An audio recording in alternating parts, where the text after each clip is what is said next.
Chad said, I think these three orations, he said, are really the key to understanding the whole, Mm, because in these three orations, Arrowsmith is attacking the anti-intellectualism of many of his peers. We wouldn't say his colleagues necessarily, because most of his colleagues were either, Puritans or they were members of the Church of England, and they were not anti-intellectual.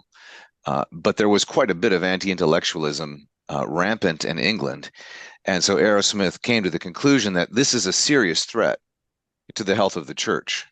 Men who do not believe they need to gain a good education in order to shepherd Christ's people.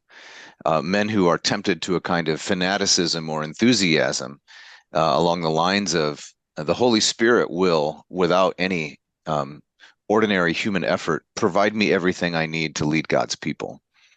And so these three orations, Chad said, could you please translate these and let's put them at the front of the volume because I think they hold the key to understanding Arrowsmith's motive in this unique style he's adopted, the Scholastico Pastoralis style.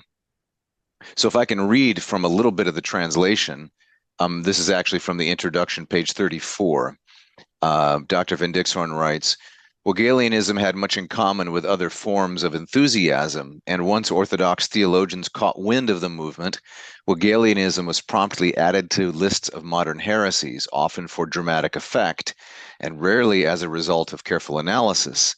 Arrowsmith was one of the first English theologians to notice Weigel.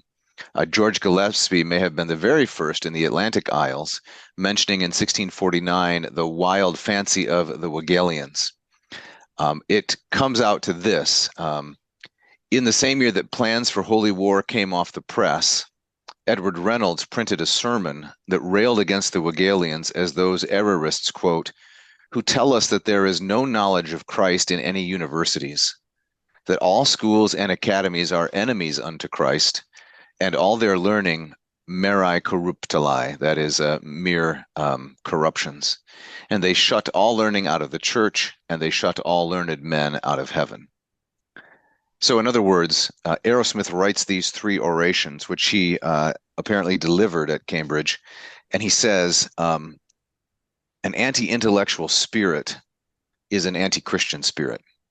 And I think that that really summarizes his motives in writing this and their value.